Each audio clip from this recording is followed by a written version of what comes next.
welcome to I Was a Teenage Fundamentalist. I'm Troy, the handsome host, and next to me is the handsomer host, Mr. Brian McDowell. How are you, Brian? That's really lovely.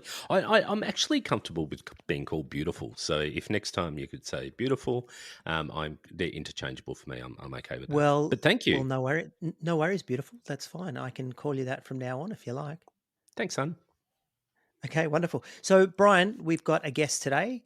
So we're going to listen to someone else's story, which is cool. I like those because it's far less preparation and far less therapy. But why don't you tell us about who we've got today? We have got Emily John Garces, and Emily is what is she? She's an artist. She's a poet, an ex-missionary with YWAM, which we are really looking forward to digging into.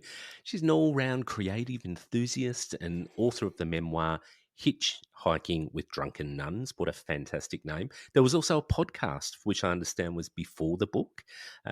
Is that correct, Emily? I had a brief foray into podcasting. Yes, I did see the podcast, and I saw that it predated the book, and that's so we're going to talk about that, and also her latest book, The Quiet Woman, which I have a sense that Emily's not, and that's a collection of poetry, painting, artwork, and ideas. She's lived in Argentina, the Netherlands, and now resides in her homeland of the UK. Welcome, Emily. Thank you for having me. And can I affirm that you are indeed both very beautiful women? Women, I nearly said. I'm talking about the quiet woman. Yes, I'm sitting here. I've been a regular listener for a while, and it's wonderful to see your actual faces. Very, very I'm quite excited. happy with being called a beautiful woman because that's cool. I'm inclusive when it comes, to being a woman. I just wish there were more women, and I'm willing to let in as many people as possible. And this may be like a word. It might be like a prophecy. One day we may become women, and you've already foretold it, and we will be beautiful women. Yes, amen, amen. Praise the Lord. Yes. We love to ask this question at the start, Emily. Every time, it's not a new thing. Maybe this season we've sort of done a little bit more consistently. We've got to establish your fundy cred. Were you a teenage fundamentalist? 100%. I was all in with as much all as I could muster. And I kind of think the people who go all the way in often kind of come all the way out as well. I think it's about the inertia, isn't it? It's how fast you're moving. You keep going, you keep pursuing truth, and then you pop out the other side like a sort of a second rebirth.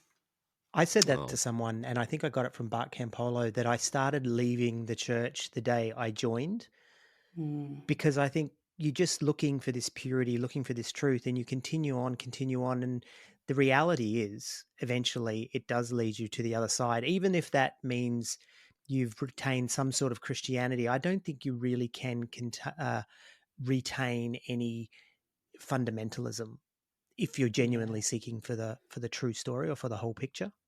Yeah, and it's all about the data, isn't it? When you look into the data of the people who are identifying with the deconstruction movement or whatever you want to call it, it's not this idea that people who are still kind of that the evangelical church have, that it's all of the lukewarm people who quit and leave. I think I was so eager not to be lukewarm when I was in YWAM and in the church, and often I think that earnest pursuit for goodness and truth and kindness really just keeps you moving.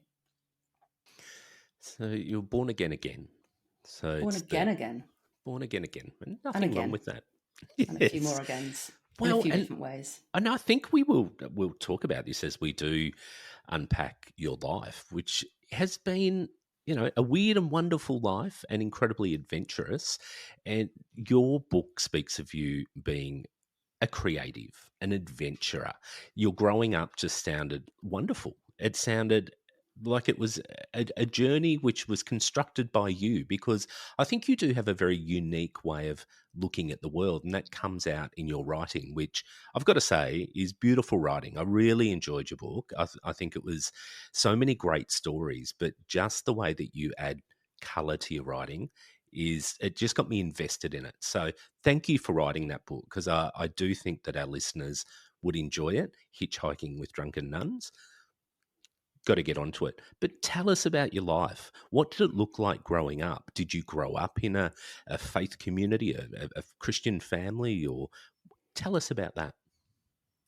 My book starts in my very early childhood when I'm in North Wales, close to the sea and the mountains, and connected with animals and nature, and you know, that kind of oneness that you get as a young child when kind of all of those things are connected. And my mother became a Christian because of some local Christians that she met, and then we moved to the countryside south of Manchester and joined a non-denominational church that after a few years became Assemblies of God. And so that was a big part of my community. And the interesting thing is, when I look back at that time, hopefully the book portrays it as, you know, kindly, because community is everything, isn't it? I had a wonderful youth group.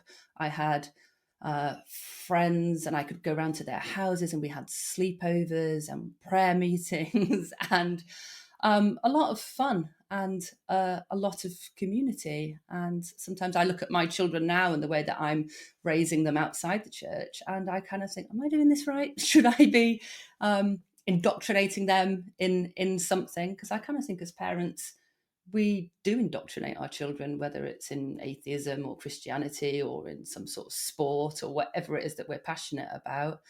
And so that was the space that my parents chose for me, and I don't blame them for it. I think kind of the way that we're raised forms us, doesn't it? But what I love is this idea that we're allowed to continue to grow and to move through that and to take the good parts of it. And, you know, it's all about growth, isn't it? Rather than being stuck. I think the thing for me that becomes problematic is when things become stagnant and we're forced to stay in one place and we're forced to continue to keep believing the same things. I have always had, an interesting thing for me is that my dad is a scientist. So I was always allowed to have the rational way of thinking. And I think that's one of the things in the deconstruction movement is that often people are asked, did you have one parent that was more skeptical than the other? Because that can be a way through and a kind of a way out, because we're allowed to use that questioning part of our brain. So although both of my parents were very different people, my mother was more, evangelical, and she would wave her arms around, and my father went to a more of an Anglican church where he was allowed to believe in evolution. So that's a little bit of background. So tell us about the Assemblies of God, because as you may or may not be aware, we had our time in the Assemblies of God, and as we like to call it, the AOG. Was it really sort of classical, Pentecostal, buttoned up scripture and song hymns, or was it more fluid and open and charismatic-y? You know, what sort of AOG was it? There were, do you know when there are characters? So when it's a small church full of the characters. There was the lady who had very long fingernails and a lot of rings, and listeners won't be able to see this, but when she would pray, her arms would suddenly go up, and you had to be standing at least 2 meters away from her, or you'd have your eyes poked out. So during certain songs, her arms would suddenly go up in the air, and there'd be a lot of amens, and there'd be the person who would sing really loudly and really badly. There would be, honestly, so many of your experiences are almost exactly the same as mine. I had a seat buckler, but they probably said something slightly different. There was the person who would give the word every week in tongues, and the person who would translate it, and you were never quite sure if it was a direct translation or maybe separate. Were those things connected? Is it okay to speak in tongues and not translate it? All of those same experiences, I think, that you had. But obviously slightly with an English accent, maybe that was the difference. Well, that was my other question, because we used to celebrate, especially at the AOG church we went to, they celebrated the Welsh revival as if there was Mm. something really special about Wales. And, you know, besides a sing-song language, tell us what that was like. Was there a Welsh flavour to it? But that wasn't in Wales. That was in south of Manchester. So I only left Wales when I was about 7. So, you know, my experience of Wales was really lots and lots of little chapels everywhere that were left over, maybe from the Welsh revival, but that were all very empty. And being in a rural community, everything's very spread out. So I was in the Peak District, which is, you know, south of Manchester there. So I'm afraid not with a Welsh accent, just an English one, just a There wasn't. Derbyshire accent. There was no famous Mancunian revival from memory. I did try. Yes, I'm sure you did. And despite your best efforts, they are unsavable. There was the Message 2000 with Andy Hawthorne, who founded the Worldwide Message Tribe. So there was a lot of, I think it was kind of like, was it rap? I don't know what sort of music it was, but we all got really into it, and we'd go to big events and jump up and down. We did think, yeah, we thought we were pretty cool as penty, fundy kids, I think. Well, teens, that's for sure. Well, we were pretty cool. Yeah, in our own eyes. I'm In sure our own eyes. we were really cool. Now, I mean, look, the Emily I've read about in your book, but also on the web. You know, I've done a little bit of cyber stalking to find out a bit more about you. Watched a few interviews that you've done. One with Phil Drysdale, which was a really great conversation. So people want to check that out as well. But one thing that comes across incredibly strongly is you're someone who just doesn't fit neatly into a box. And you've held some pretty progressive views around things like sexuality, gender roles, many other things, and even in, you know, those early days of you being a Christian. And it led me to wonder, how the hell does someone like that end up in the ultra conservative world of YWAM? 2 words, Brian: cognitive dissonance. Fully, I was all in with the cognitive dissonance. When it's only you, and this is the thing that's so lovely to see your faces, because I think, you know, it is therapy. Gosh, it's a form of therapy, isn't it? Because we're, you know, I listened to one of your recent episodes, and it's the recovery trauma from going through all of that and going through all of it by yourself, which is what we did. So now, like 20 years later, we get to say, hello, it's another one.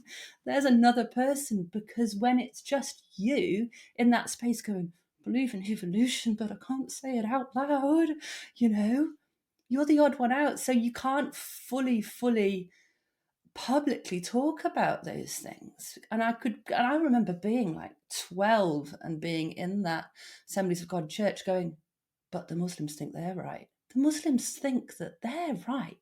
I think I'm right. They think they're right. Like, how do I know that I'm right and that they're wrong? And why is no one else saying this out loud? It's just me.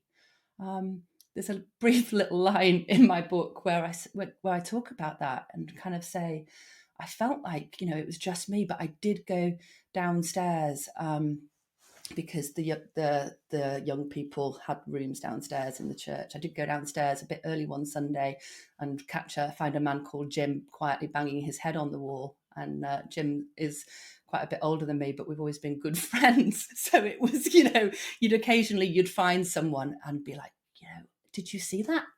And that was very rare experience. So yes, cognitive dissonance. So how did you come into YWAM? How did that happen? I think when you're an extrovert and you have decided, right, if this stuff's true, if people aren't possibly only going to heaven if they say the magic prayer, then you know, maybe we need to do something about it. And once you've had you know, you want to, maybe there's a bit of a desire to get out, you know, to get out of that little bubble that you're in, and you think maybe this is the next step in my journey and in my like personal growth. And if like a gap year, I wasn't told that I could kind of go off and you know, work for like a secular charity in a third world country and try and make a difference. That wasn't something that was an option. Like if you wanted to not just get stuck into the rut of university, job, car, husband, house, which didn't seem that appealing to me because I've always had an adventurous spirit. Then the option was missions, and a gap year with YWAM was just the obvious thing to do. So I had another friend, and we looked through the options together. We didn't just want to go for a few months; we wanted to go for the full year. And YWAM was offering a program called A Year Forgot, in which you did a DTS, which stands for Discipleship Training School, followed by an outreach phase of another 2 months, and then you stay on in your chosen country for another 5 months and complete a whole year. And I just wanted to get away and for as long as possible. And the options that I had, I think, were Uganda, Russia, or Argentina at the time.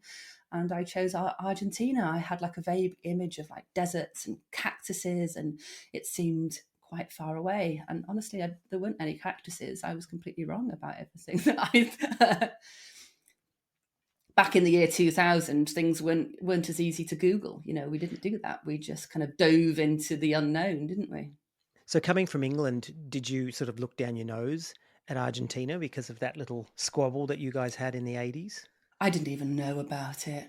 Oh, come on. I didn't know about politics. I didn't know about what was going on outside the church. The books that I read were Christian biographies. I was reading like Run Baby Run by Nicky Cruz and a book called Bruchko about someone who went into the indigenous forest to save tribal groups. That was the information that I had. It wasn't until I was in Argentina that I bumped into a few drunk people who'd casually informed me about things that England had done to Argentina.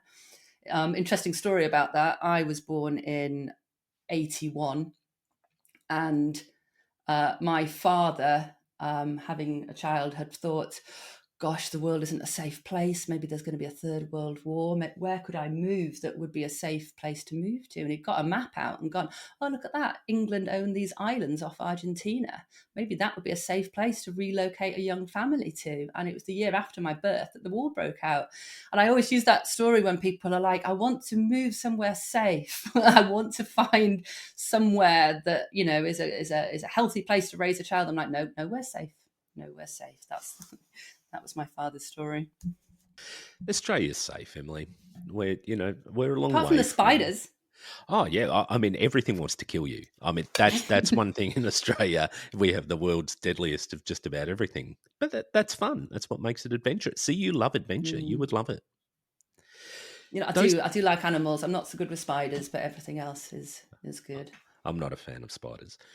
How long were you in YWAM for? I think about 7 years on and off. I was a bit less than 5 years in Argentina and then 2 years in the Netherlands. And so a lot of people go in, choose a YWAM base and stay maybe at that one base the whole time. But I did manage to get 2 separate experiences, which gave me a slightly broader perspective on YWAM, because it's easy to think that because of your one experience in one country, that's the whole of YWAM. And so I am able to understand that because of its decentralized nature, YWAM it presents very differently in different countries and in different bases. So do you want to tell everybody about YWAM? Like, who are they? What are they? And then I'd really like to know, how does one join YWAM? Do you fill in a form? Do you just turn up? Are you thinking about it? Oh, well, look, to be honest, I did think about it once upon a time. I even went to meetings. And then I realized when I was there that having just graduated Bible college, I had 3 years of Bible college, which took me, 5 years, whatever it took me. I came and went. Then they said, oh, by the way, you have to do this discipleship training program. And I'm like, and in my mind, I'm like, for God's sake, I've just done 4 years of Bible college and you're telling me that I have to go and do this start over thing. And I realized it was very much, doesn't matter who you think you are, you come in at the bottom.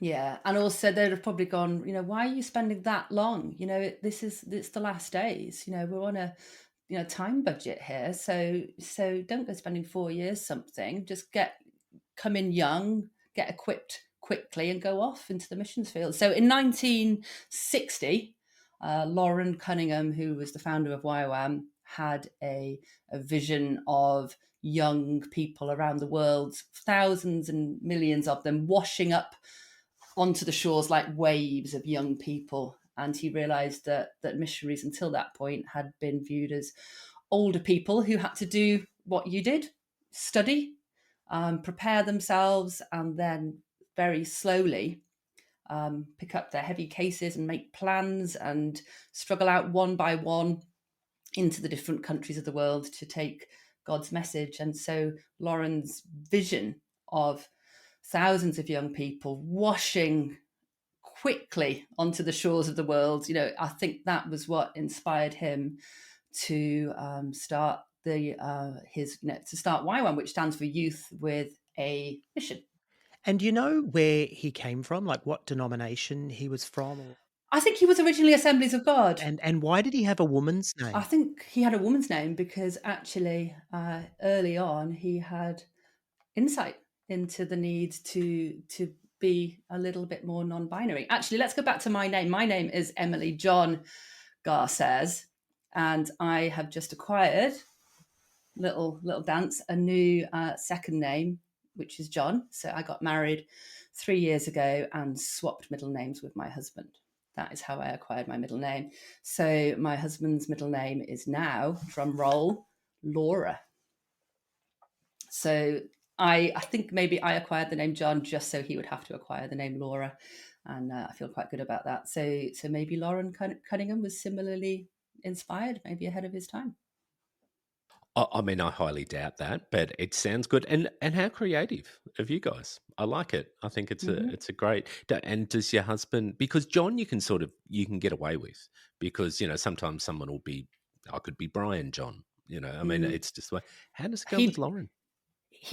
Laura, he doesn't flaunt his name like I flaunt mine. I think he's saving it for one of those Christian icebreaker opportunities. So imagine he would be in a home group and they would say, I need you to tell 2 truths and 1 lie, and let's see if we can get the lie past people. And then subtly, apart from I've ruined it now with this podcast, he'd say, well, my middle name is Laura.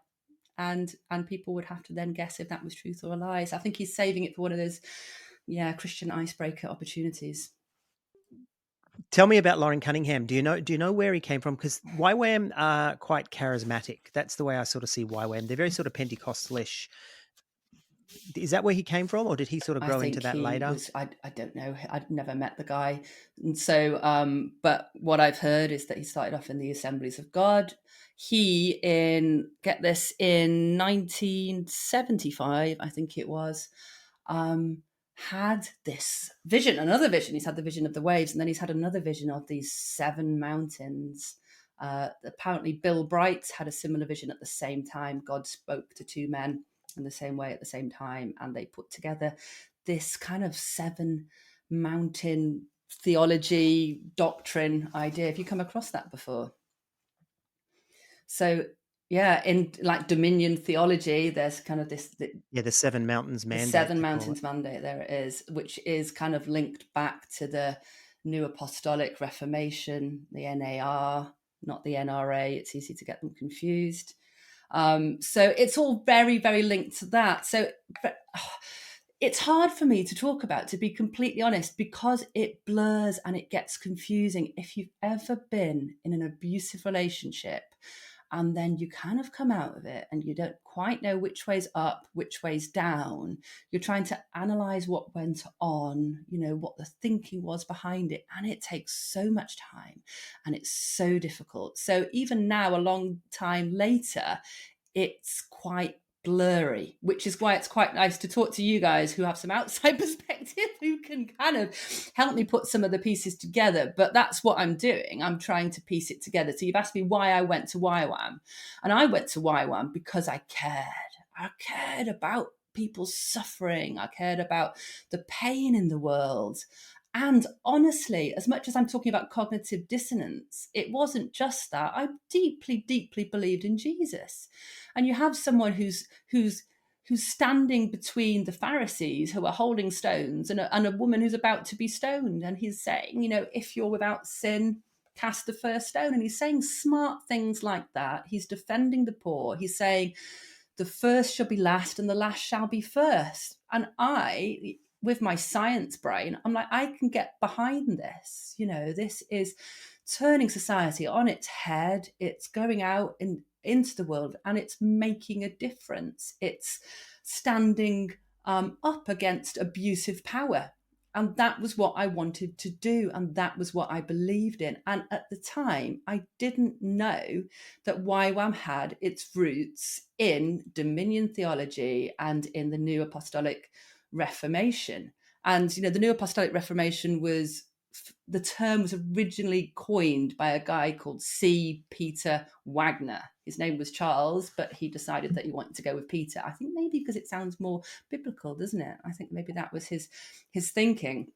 And so he decided that apostles, that was the way that the church was run in the early times, and he wanted to bring that back. He didn't want to focus on whether something was Protestant or Catholic. He wanted things to be without denominations. He wanted churches just to go back to being how they originally were. And that, on the face of it, can sound like a good idea, but it's very interesting how the New Apostolic Reformation was formed. So these people wanted the church to grow, and maybe that came from a good place, because maybe they're trying to save souls, maybe they're trying to stop people from going to hell. And if you believe in hell, then honestly, surely that's a caring thing to do. But how do you do that? How do you get the numbers in quickly? And I think that the New Apostolic Reformation was formed of the idea of, like, you look around, who's bringing in the numbers? Mega church leaders. So, when Hillsong was kind of a New Apostolic kind of like, what do you call it, like a mega church system. So people could look and see who are bringing in the numbers, who's doing this. Let's put those people in positions of power and let's follow them. And the issue for me was because they focused on the numbers. They focused on what was happening, not on how it was happening, and not at all on character. If someone was a narcissist and they were pushing people to join the church, great, because they're bringing in the numbers. And again, I don't know how I can judge that, because if you genuinely think that people are going to hell, and you think, let's not focus on the details here, let's just bring in the numbers. And that was what, YWAM was about. This kind of, these 7 mountains, the 7 mountains were religion, family, education, government, business, media, arts, and entertainment. So all of those areas of society.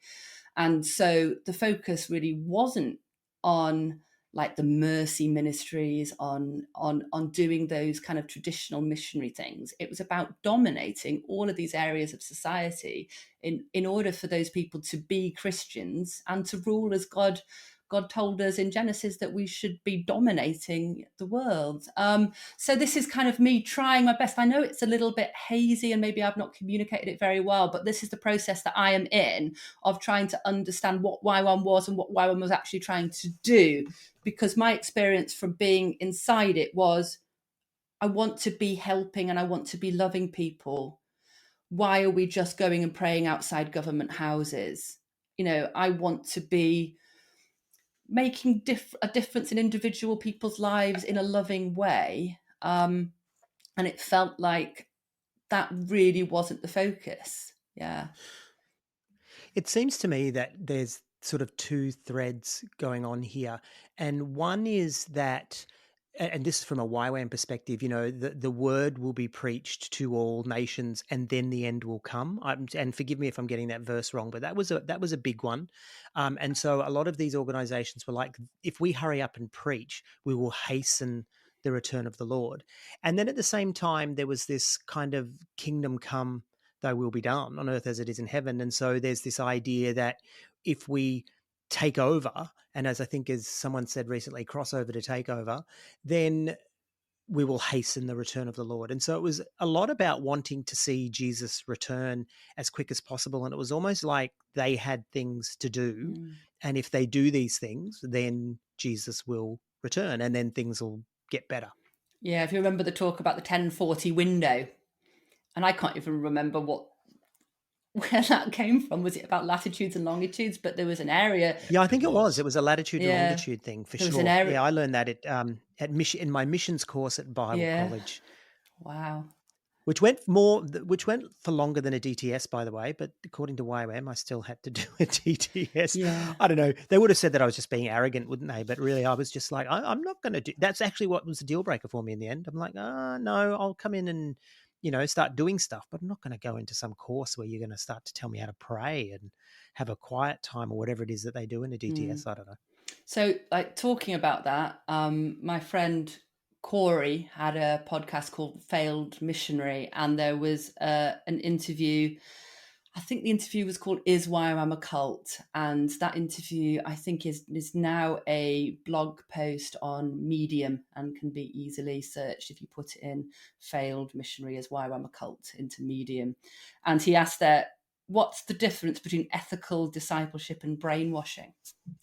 Was an interesting question that he raised. So when you're talking about, I know things, I've studied missions, but I have to go back and do this basic training again. And it's interesting, isn't it, to ask that question and think what devices were being used during those 3 months in order to form young minds and make them pliable and make them want to stay in missions. Also, I think questions raised in that post were kind of asking about MLMs, multi-level marketing schemes, and how's YWAM similar to that? How do you bring people in? How do you get them to stay?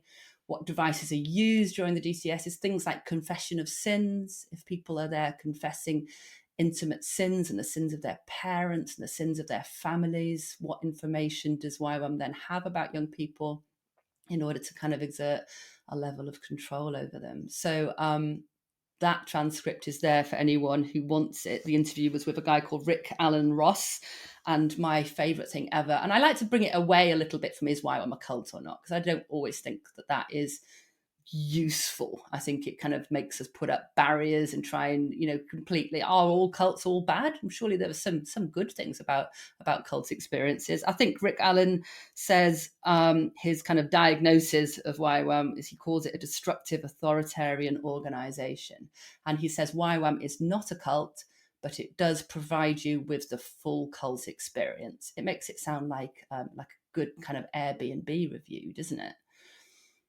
We struggled for a long time, as our listeners would know, to recognise we were in a cult. It was, we used all that same sort of language. Oh, it was cultish. It was a bit culty, blah, blah, blah. But it was, I can't remember how long ago, Troy, maybe a year or something ago, we both around about the same time went, you know what? It was a fucking cult. Like, there was no doubt there was so much control over what we could do, say, think, and we had to be shaped into the mold of what they believed fit. So I think a lot of people struggle to realize that they were in a cult. It's a really difficult thing because it's a reflection on you and maybe your judgment. And I don't know. Maybe YWAM's a cult. Maybe it's not. I mean, I've heard both arguments, but I think words like that are useful when you are trying to be kind to yourself and you're thinking, like, if you just think, oh, it was just a missionary organization, it's fine. Like, honestly, all of my trauma reactions are just invented by me and I just need to grow up. But then if you kind of go, that was some serious shit, like that seriously got into my head. And if using a word like cult helps you, it helps you think, yeah, that programmed my brain and now I can start to unprogram my brain. The interesting thing for me, and this is like a real kind of pivotal thing, is when do you then start unpicking it? So that's starting to unravel. If you decide to say, for yourself, you want to say that you've had an experience that was a cult-like experience, that this certain church that you're in was a cult, and then you start pulling at that thread, when do you stop pulling? So for me, I did start pulling at that thread, and evangelicalism itself unraveled, and I couldn't stop and didn't want to stop pulling at that. So for me, I can't talk about unhealthy patterns in YWAM without talking about unhealthy patterns in evangelicalism itself. So if anyone's listening to this and have found this episode when they're thinking about joining YWAM, or they've had an experience like mine and they've come through YWAM, a helpful thing for me is I found 2 Facebook groups. Well, I found a Facebook group called Spiritual Abuse in YWAM. and it had about 1,000 people in it. And that group quite recently split. And now that group has shrunk a little bit, and there was a new group that I help with, and that group is called Post YWAM, A Place to Heal, a group that's focused as much as we can on the healing. But the interesting thing is, why did that split happen in a group for people who have left YWAM? And it happened, my theory is that it happened because some people were still in evangelicalism but had left YWAM, and they had said YWAM is unhealthy, but this form of Christianity is not unhealthy. And then that group split. And I don't, like when I was in the church, I really disliked denominations. Why can't we all just be one? And it's fascinating that there are still splits happening in these groups that are post YWAM. And for me, we needed to start a new group because I wanted to create a space that was safer. I don't believe in safe spaces because I don't think there are any. A group that was safer for queer people and for people who have been hurt by evangelical Christianity. So it's interesting. If anyone's listening, there are two groups out there. If you want a space that's a little bit less evangelical and using that language and promoting that form of Christianity, there's the Post YWAM, A Place to Heal group. And if you are still very much involved in evangelical Christianity, the other group will definitely be a more comfortable fit for you. It's interesting, Emily, that you tell that story, because that's what happened. I was involved in a group called the Revival Centers, and I started the support group originally as an evangelical, and others joined. And then later, as I started to move more into this sort of using language like cult and looking at mind control and these other things, and I started to explore that, people in the group turned on me. And I wasn't welcome in the group that I started, because I wanted it to be more about, let's look at the psychological manipulation, let's look at the damage. And the people that were still in evangelical Christianity were threatened by that, because the very things that I was bringing up were the things that they were espousing and holding on to even still. So I've seen that happen before. And I think that's part of the deconstruction journey, that you may actually turn on the group, but not turn on the underlying belief. And then later, as you do, well, then you have to start to move away from that as well. Something that I'm fascinated by, and I don't know if this is a conversation that you're going to have on your podcast at some point, is spiral dynamics. Have you thought about bringing in some conversations about that?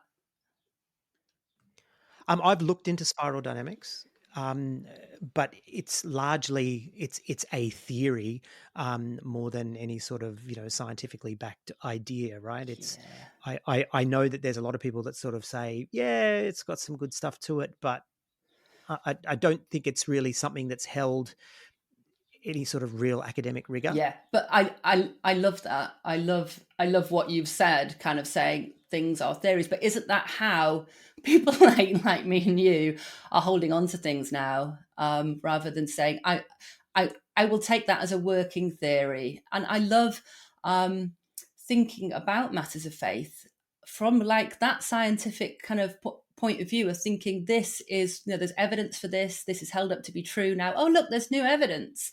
Let's change our minds about that. Let's keep moving and keep growing and taking hold of the useful parts of things without thinking this is my new religion. I have to believe this 100%.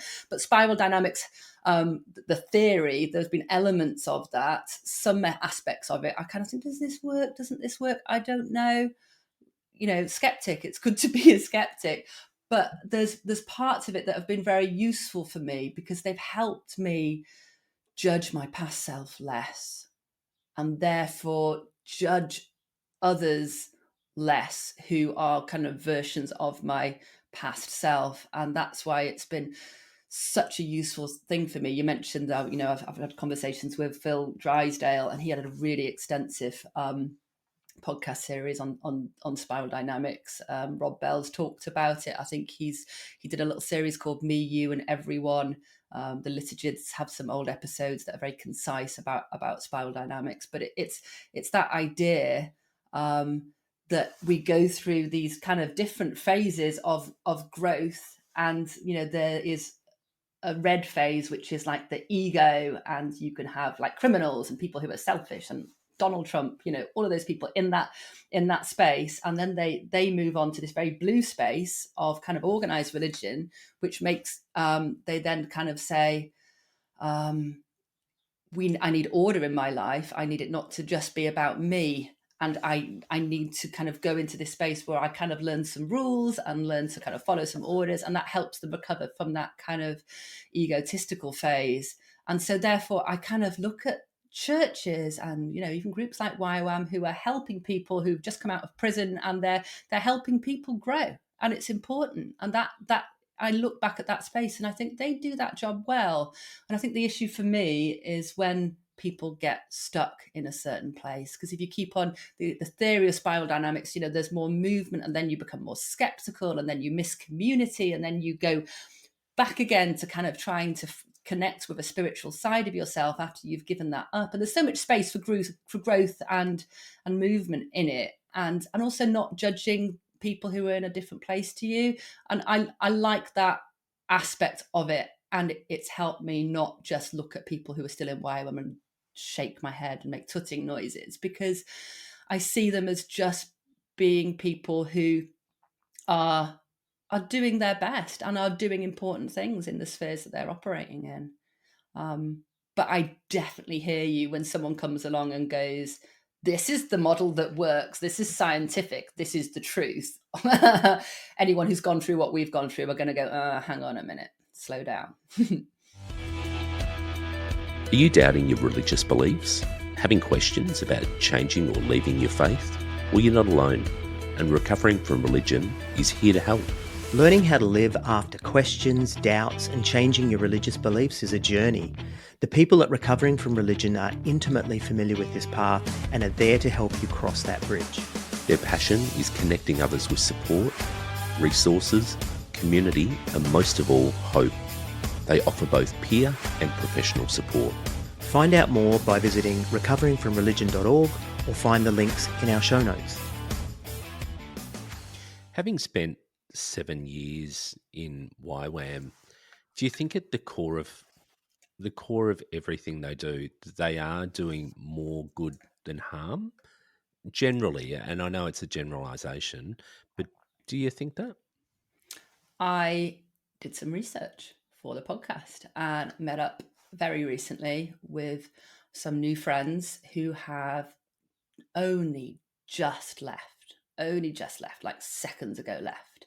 And I said, if you could erase YWAM forever, would you do that? I asked them some very direct questions, and they obviously just kind of said, well, there's a lot of good people who are trying to do a lot of good work. And their story was such wonderful people really trying to make a difference, caring for the homeless, doing stuff that was kind of real kind of ground up, really caring for people. And their conclusion was that the YWAM is full of people like them who are doing good things. I personally met people in the red light district in Amsterdam. I met people in Argentina working with the homeless people in the train stations. I saw people doing a lot of good work, and I would not want to erase those people in any way. But what these new friends said to me is that they actually thought YWAM in the end was perhaps more of a hindrance than it was a help to these people, and that these people would find another way to get the support system that they need in order to do those things. Because what it feels like YWAM is doing is pushing towards this, the dominion theology, where it's more about the numbers, it's more about who's following Jesus than it is about how people are loving each other, day to day. So I can't look at YWAM and say it's full of narcissists, it's full of abusive people, it's full of beautiful people, kind people, some of the best people that I've met. Even YWAM leaders. There was one leader who, when my son was born and I just left YWAM, he came to visit me, and he came to visit me just after his own son had died in his 20s tragically. And even from his own grief, he was there showing love, showing kindness to me. And he said the words, "I'm sorry that I push YWAM. It's what I know. It's what I know. And I push it because it's what I have." And, good people doing their best. But I do think that the structure is more of a hindrance than it is a help, because it's focused on forcing people to stay, keeping the numbers there. And it's conditional, right? I mean, there is this help. There is a goodness to what they do, but it's conditional. And the ultimate goal is to bring people to Jesus. So while I understand that and I respect that's the motivation, it is difficult to see past that of how conditional that help may be. And I wonder, if people don't actually come to Jesus, what happens? Like, do they then move on to the next person if they've invested a certain amount of time and haven't won their soul? What happens there? Yeah, I think there's a lot of just trying new things, going into new places, new ministries. The numbers of people who are actually converted, it's hard to convert people. So I don't have a tally. Do you have a tally? I was actually, I was possibly the worst person at it, Emily. Yeah. Troy would have a far better tally than I. I was horrendous at it because I felt so embarrassed and ashamed of calling myself a Christian, because I was really shit. I was a shit Christian. That said, though, Brian, you did go to Eastern Europe and do YWAM I dramas. did. I did on the streets of Estonia. I did YWAM dramas. It was we got trained by the local YWAM base in Melbourne, in Australia, and yes, I did. I did, and I tried them out in the city in Melbourne before we went. There was 5 or 6 of us doing them. Did you There's wear face photos. paint? I wore a mask. It was yes, very YWAM, and white gloves, There was and one. some wore black There was one gloves. drama that we used to do. It's called Angels and Demons, and you'd have to either, because wear the scary demon makeup or the angelic makeup, and there was a choreography that was done to a Carmen track. I know you guys are a big fan. Yes, we love Carmen. Well, we did love Carmen, and held. We left Carmen in the dark. We did hold hands. In the dark. Emily, I want to ask you, how do you go from, I'm going to do a gap year with YWAM to nearly a decade later, still there? How did that happen? I think community is addictive, and I think that in many ways is a good thing, because I went away for a year. I went to Argentina for a year, and I came back to the UK for a year and studied art, and then I didn't really know what to do with myself, because I'd found like a family. I'd found people who loved me, or I felt that people that loved me, and I'd found a community, and I just went back because it was exciting and it was comfortable. Like, real life is terrifying.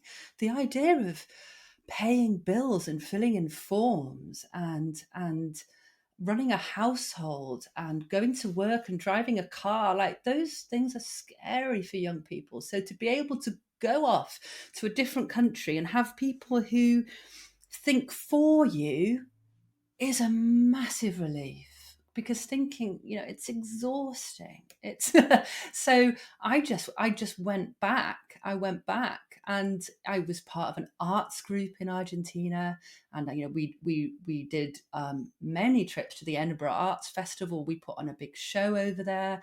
I had the main acting role, not because I'm good at acting, but because I was one of the few people who spoke English.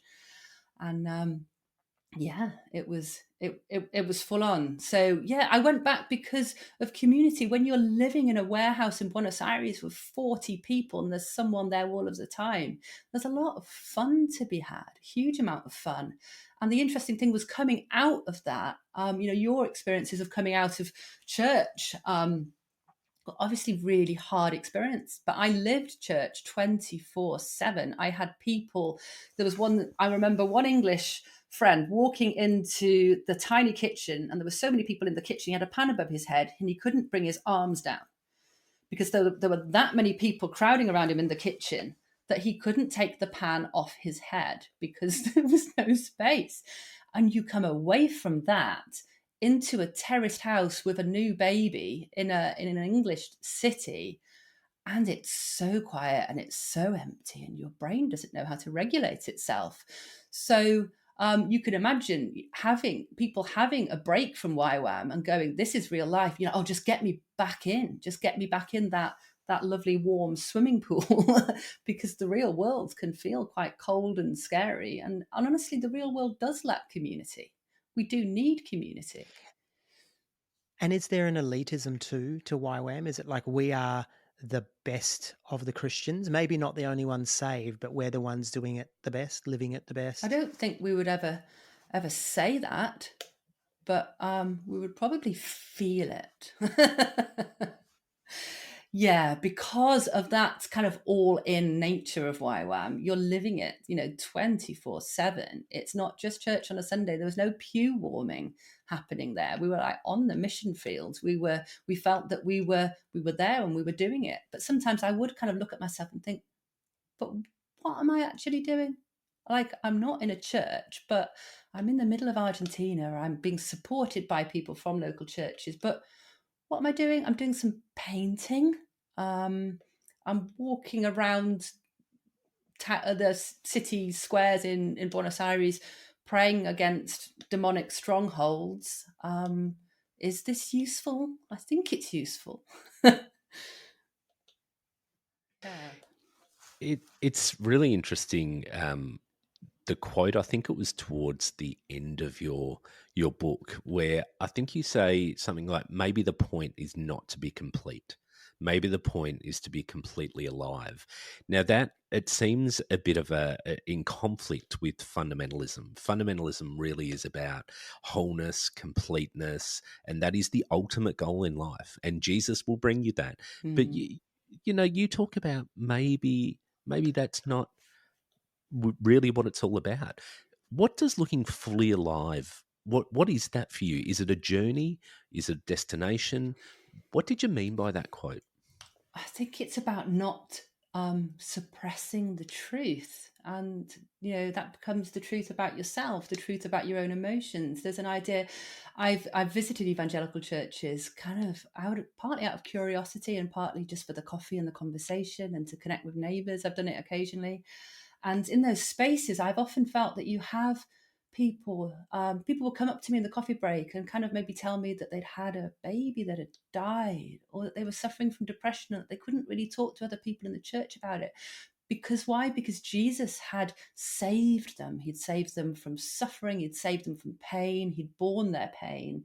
He'd healed them. He'd taken away all of those things so that everything was okay. So if everything wasn't okay, then maybe Jesus hadn't really saved them.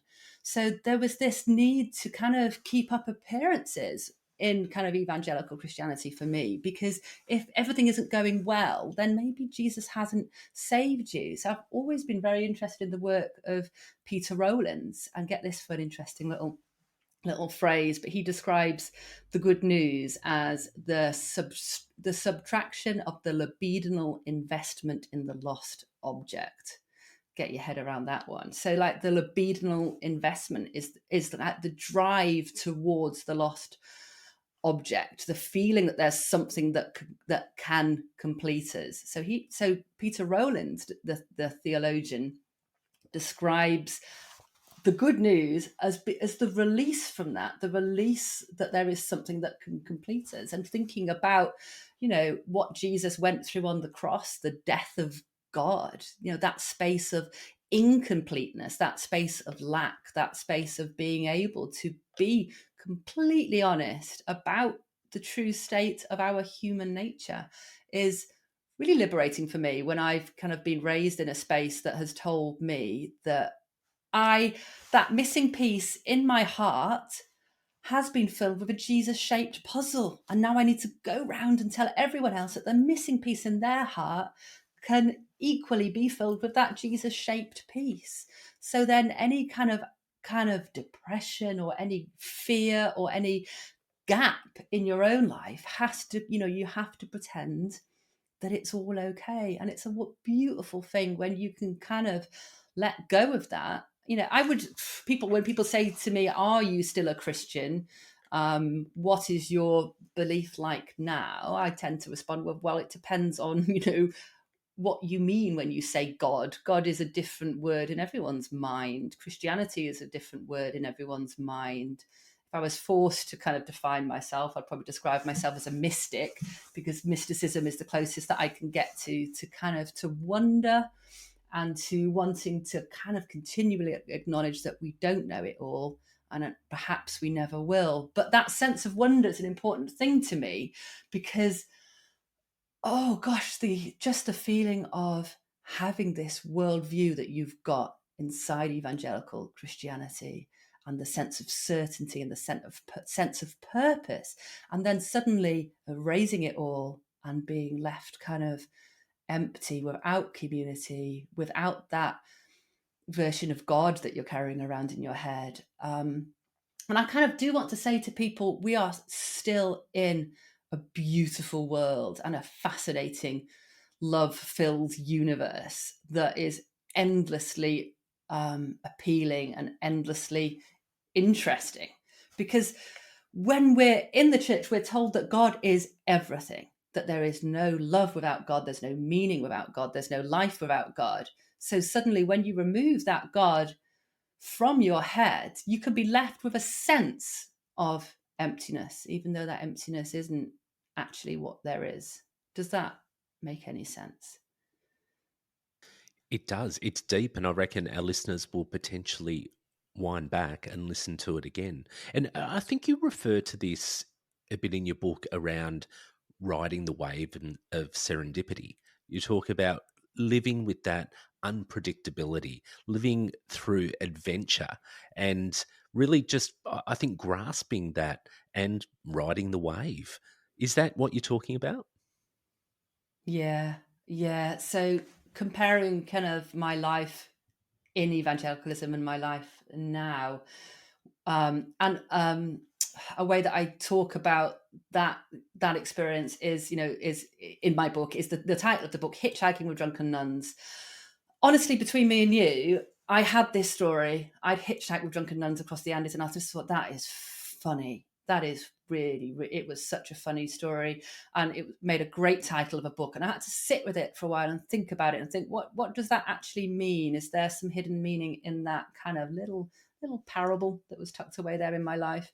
So there I am, without a bus, with a couple of friends on the kind of the wrong side of the Andes, and we'd miscalculated the bus times. We were properly stranded. We needed to travel on like a ferry, a car ferry across the Andes to get back through Chile, back to Argentina, and it was upsetting. It was an upsetting experience. And then suddenly realizing that the only way that we could get on this ferry was with a couple of different cars. And we had to see if we could hitchhike with one of them, and spotted these nuns that we'd just been, had been in the same restaurant as us. And we would notice they were laughing and giggling, and they were drinking. They were on holiday and they were having a really fun time. And the fact that they opened their car door and let us ride back across this lake and across the Andes and ride back to their orphanage in Argentina was such a fun story. So for me, that became, so what happens in life? We miss a bus.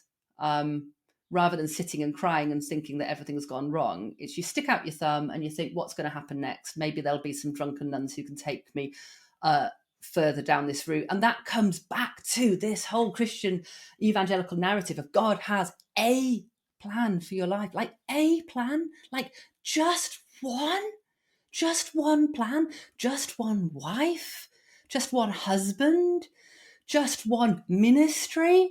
And if you are somehow accidentally thrown from this route that God has planned for you, you are screwed, like fundamentally screwed, because that was the plan. And all you can do is think, my wife's left me.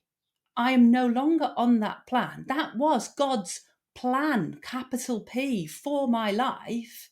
Like, now what? And there is basically, apart from just forgiveness. Like there's no way to you can't like remarry someone that you've divorced. So how do you get back onto God's plan? You can't. So my book was trying to unpick that and thinking, so I have a friend called Andy Rain, and he founded the Northumbria community. And a few years ago, he read me a poem, and it was this beautiful poem about this kind of Celtic journey. And I can't remember the poem itself, but then he said to me, "What do you think that was about, Emily?" And I said, "Are you trying to say that God's will works like some sort of heavenly satellite navigation and will recalibrate itself when we take a wrong turn?" He went, "Exactly, you've put that really well."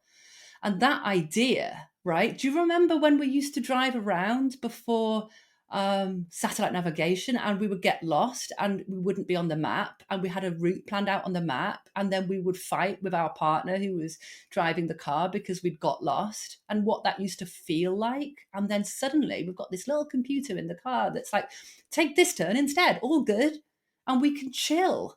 And actually thinking that maybe if there is a God or the universe or whatever we want to give to, was it the punk theologian Barry Taylor? I think it might have been him who described God as the word for the blanket that we place over the unspeakable and the unimaginable mystery.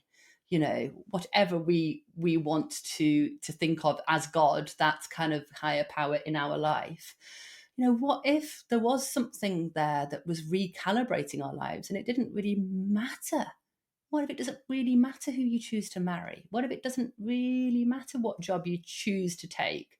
And that maybe that form of God is with you on that journey, whatever you do. So that for me is me trying to kind of unpick some of the fear-based doctrine that governed my life and try to choose some beliefs that will have a healthier effect, make me into a better, happier person.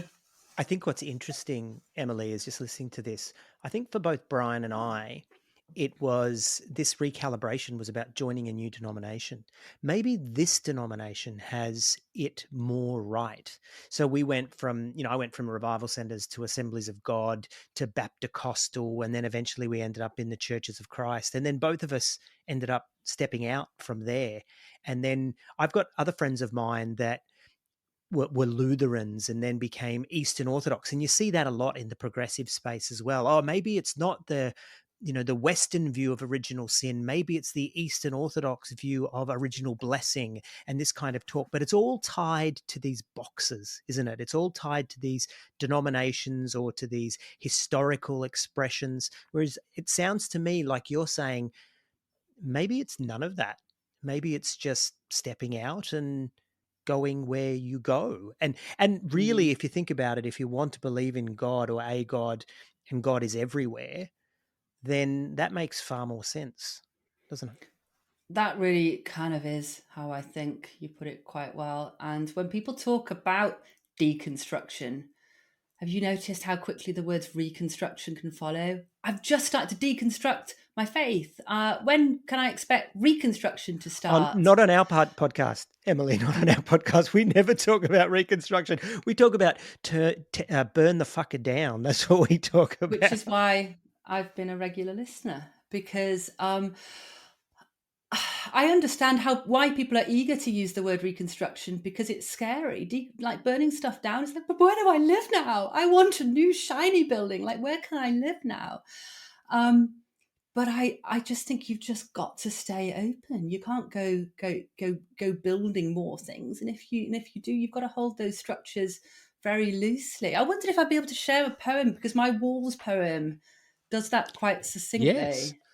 Please share it. I'll have to find it. This might be our book. podcast's first ever poem, by Really? the way. Except for the limericks we say to each other outside of recording, like Mary had a bicycle, the seat was very blunt. And every time she sat on it, it went right up her. Ask your mother for sixpence to see. That was beautifully profound. Yeah, thank you for sharing it. Yeah, you're the reason I write poems and share poems is I think poetry has a bad rep, because I think people can try to write poems to show how clever they can be with words and how they know things, but they're hiding them away, and all of their they're clever words, and they want people to think, oh, that person knows things. They're not quite telling me what those things are, but they're sounding really clever. And I kind of wanted to try and do the opposite of that, because I hate wasting people's time. I really don't like it. I don't like trying to get people to buy things. I hardly even sell my own art. I tend to sell art classes more than I sell my own art, because I'd rather have someone have one of their own paintings on the wall. You know, I'm kind of a bit like that. It's quite hard And to you kind of push generously things. sent us your book, or in fact, Yeah. you sent us virtual copies and hard copies without us having to pay. So I'll testify, sister, that you are living that. Well, thank you for the publicity. So when I'm trying to communicate a lot in few words with poetry, so I could read you a whole chapter of my book to describe this experience, or I could just read you a poem. So I kind of quite like that. I've done that so I can waste less of people's time. So this poem came about because of my leaving YWAM experience. So I am in YWAM in Buenos Aires. And one night I have a dream. And in that dream, I heard this roaring noise, like this kind of low tremble, like I can't even do it. But if you can imagine just a deep kind of guttural sound that's coming from the distance, and it kind of sweeps in and completely engulfs me in this kind of vision of a dream, you know. And these I'm standing in the middle of this ancient kind of ruined temple space, and these stones just start to tear down around me. And I wake up going, well, what was that? And I open the Bible, and there's a verse from Haggai that talks about the new temple and the old temple. And I'm like, wow, what's God doing in my life? And then someone comes up to me and they said, listen, I've just had a word from God, and God is doing new things in you. And I'm like, yes, hallelujah. Like, I've had this dream. I was so convinced. That what it meant was the walls were coming down. Christianity as a second-hand experience that I'd read about in books, that experience that, you know, that organizational kind of structure that I was inhabiting, that was going to come down, and God was going to build up this kind of new structure around me, and I was going to be some sort of supercharged Christian in this kind of, maybe I thought it would be exactly the same, but this time I would kind of own it. It would be mine. This was not going to be secondhand anymore. You know, it was the verses in the Bible that say that God, a new temple will be built that will be more glorious than the first one. So I was all for this. You know, I did not expect that those walls were going to stay down. I waited around for ages for some building work to happen, and it didn't. So if anyone's listening and they're sitting there looking at their watch waiting for the reconstruction, I'm really sorry, but I'm really, really sorry to have the bad news. But it's not so bad, you know. Camping in the open air without a tent, it's kind of amazing. Scary, and you know, there were bears, yeah, but wildlife, you know, it's real deal. So anyway, here's the poem Walls. For 2 decades, I sat in churches on sunny days, the world outside further away than the time-locked saints in the stained glass windows. The sun's light fell on me through their tinted halos, and I stretched out my toes in the borrowed light of transcendence. Until one day, I dreamt that I heard the earth roaring, and I saw the great stones of the temple falling down around me. I was left exposed and cold, because the truths that had been childhood friends had grown old and grey, while I had stayed young. And I stood in the same spot for years, staring in shell shock at the broken walls, waiting for it to be rebuilt, because I had been told that the glory of the first temple would be nothing compared to the glory of the new. But they never came to understand glory in the way that I now do. I stopped regarding the rubble and noticed I could see the sky, bending down to reach me like a hug from otherness in a gown of blue. I stopped looking down in frustration at the empty page I've come to be, and saw instead before me the unbearable beauty of a newborn blanket of snow. Walls are the opposite of bridges. Walls are the arguments you're determined to win. Walls are built to keep you safe. Walls are built to keep you in. Thank you. That is magnificent. I do love it. Do you know what I resonated with then? That epiphany I had about the box, and when I was kicked out of the box, and then realizing, oh, they can have the box. I've got this whole wide world. And when you, Emily, were saying about, I looked up and I saw the sky, no longer the rubble. That was just awesome, because that's it, isn't it? That's what stepping out does. You just see there's so much more, and all of a sudden your field of vision is just expanded. That's what deconstruction is. It's about being open to so much more than God in a box. Mm-hmm. Yeah, I saw recently bumped into one of my old YWAM leaders, and I kind of, do you ever feel kind of the need to defend yourself slightly? And I kind of said to him,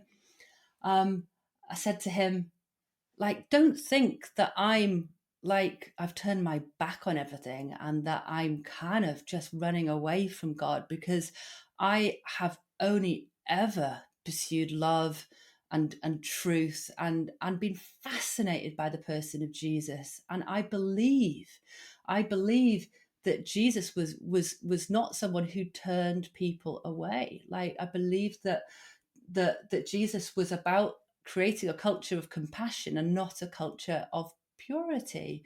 So moving away from this kind of hard line, gays are not, it is not biblical to be gay, and God hates gay people and God wants gay people to change. And I just said to him, like, I am not down with that, because I don't think that is Christ-like.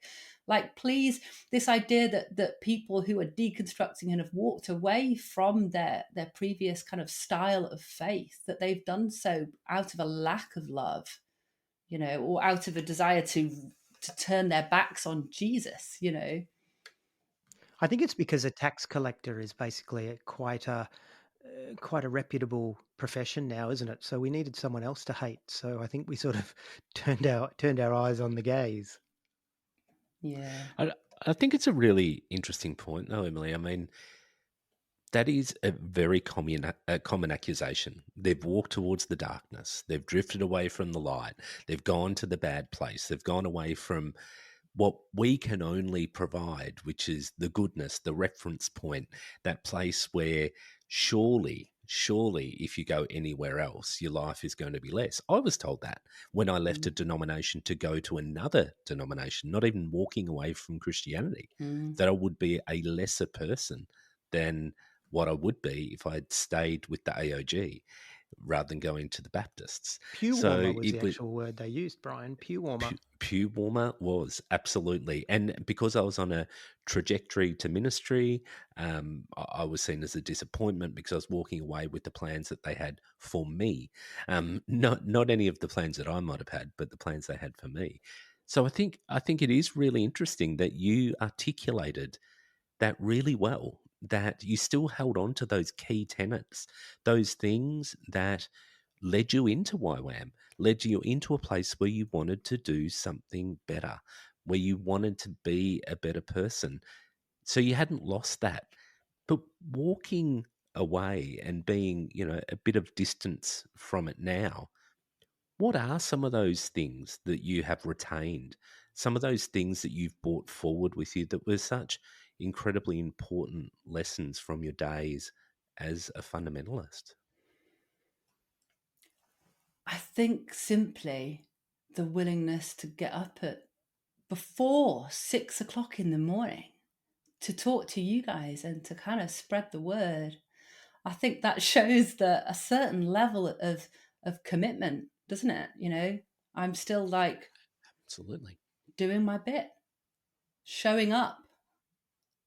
Yeah, there's a lot of things, just the level of, like, when you of being willing to be committed, to put yourself fully into something.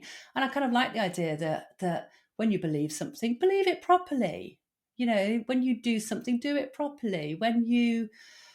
I get obsessed with so many different parts of my life, and I've deconstructed so many different things. You know, you deconstruct religion, then suddenly I deconstructed education and briefly took my kids out of school, and instead of sending them to a school that they weren't connecting with, I brought in someone from Switzerland who educated them for a month in skateboarding, and then someone from France who educated them for a month with her YouTube skills. And so suddenly, when you're willing to go all in, you continue going all in with everything. Food, I started thinking about how we cook and how we consume food. I'm completely obsessed with going to my local shop every evening and buying all of the food that they're about to throw in the bin because of the sell by date on it. So I buy all of this food for like 10p. Like last night, you know, I buy bread, I buy like a whole chicken for 10p, because I'm like, what are we doing?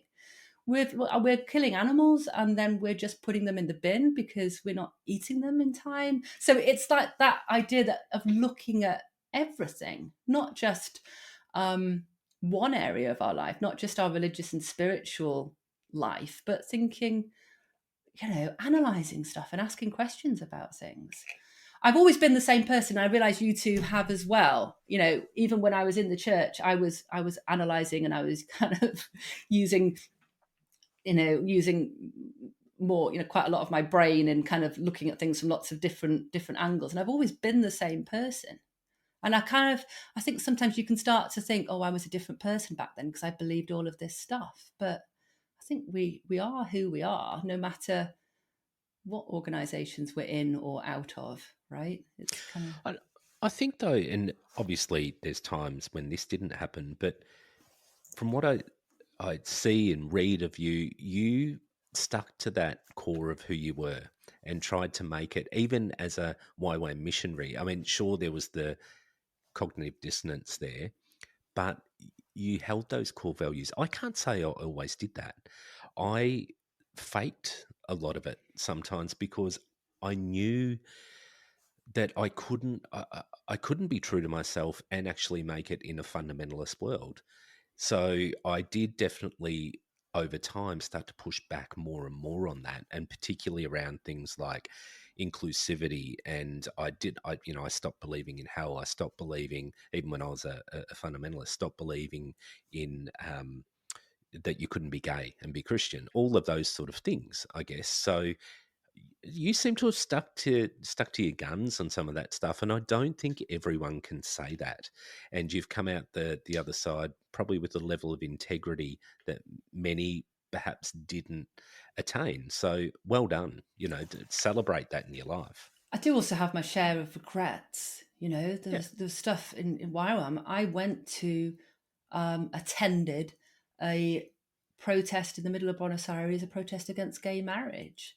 And I think it was Maya Angelou who said, when you know better, you do better.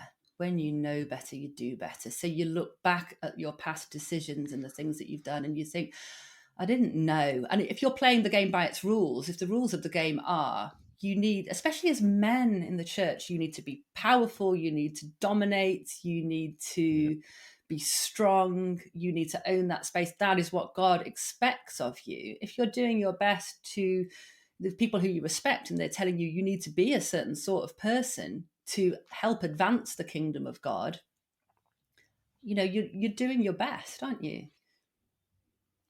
Yeah, absolutely. Emily, we are coming to the end, sadly, because I think I could chat with you forever. The end of days. The end of days. Yeah. We could chat forever, but this episode is destined for fire. We want to celebrate your books. I mean, I haven't read your The Quiet Woman book yet, but I have read Hitchhiking with Drunken Nuns and just loved it. Again, I think it's something that get a hold of it, people, and read it because it really is a fantastic read. I will do a review on The Quiet Woman after I've read it, but I think get hold of those. You can check out your artworks. Also, you are an acclaimed artist, so what we'll do is we'll get you to send us some references that we can put in the show notes so people can check you out and check out where to get your book, etc., etc. Your life just is so adventurous, so much fun, and I think that's what makes you so engaging, and it makes your reading your book so incredibly engaging as well. But what's next? What's next for you? Is it riding the wave of serendipity and not really knowing, or you got something planned that's coming up next? One of my mottos is don't say no unless you've got a good reason. And honestly, there are so many good reasons to say no. We do need to keep on saying no to things. But, saying yes to this podcast and just seeing what comes up. I'm about to start a podcast with Maggie Rowe. Check her out. And I'm sure you'll invite her on your podcast at some time. And that's going to be very exciting. What we're going to be doing, because both of us have come from kind of a bit of an evangelical bubble, we will be going out into the world and finding words from other cultures and other perspectives that we don't have in our culture and in our perspective. And we'll be using those words to kind of unlock the little kind of personalized news feed that we get locked into. So rather than just talking about it's, just grumbling about, our evangelical past, it's kind of nice to keep our eyes open and to look out into the world and say, what beautiful words are there? What beautiful parts of other cultures and other perspectives are there that we're missing? So that's kind of one little podcast hosting journey that I'm going to be going on, which is going to be a lot of fun. I think one thing I'd just love to kind of end on is thinking about how important it is to choose the sort of God that we're believing in. Because when you are in an abusive church and you have an abusive God, you take that abusive God home with you in a way that you don't do with an abusive boss if you're working. It's 24/7. You've got those voices in your head. So kind of consciously and deliberately going into kind of finding community that can help us unpick the sort of God that we've kind of subconsciously got in our heads and creating a God that is kinder and more compassionate and more loving is kind of the journey that I'm on as intentionally as I can be, because I think that so important for our mental health and the well-being of life on earth. Emily, I'm really glad that we've had you on today, because I know personally we can look back a lot through this podcast, look back at what was wrong. And, we will certainly interview people that are on different trajectories and that are, successful. But I love the fact that you've really come in and talked about looking forward and talked about growing and becoming bigger and having a broader view. It's just been really, really refreshing. And for what it's worth in terms of our own journey, meaning Brian and I in the podcast, it's just a nice change of pace. So thank you so much for being you. And thank you so much for being, what was it that Mark Fennell said to us? He said about being radically you. No, what was it that he said? Oh, yes, I can't remember. It's aggressively sort of like you. That's right. No, he said be aggressively you. And so I want to thank you for coming in and being aggressively Emily. It's been awesome. Thank you. That's a lovely compliment. And it's wonderful to see your beautiful faces after we've been on the podcast for so long. And likewise. Thank you for all you're doing and for forming this wonderful new community. Very excited to watch and see where it all ends.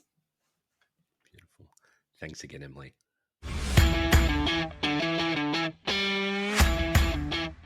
If you'd like to connect with the I Was a Teenage Fundamentalist podcast, then please see the links in our link tree in the show notes. We invite you to pop across to our very vibrant listener community on Facebook, which is a private group, and we're also on Instagram, Twitter, and Reddit. Also, a huge thank you to Lucy, who manages our social strategy, and to Kerry and Bree, who manage our Facebook listener group. All of our episodes are transcribed to increase accessibility, and the I Was a Teenage Fundamentalist podcast is available on Apple Podcasts, Spotify, YouTube, and pretty much wherever you get your podcasts. It's produced and hosted by Brian McDowell and Troy Waller, with all sound production and editing done by Troy Waller. You can find all these links in our link tree in the show notes.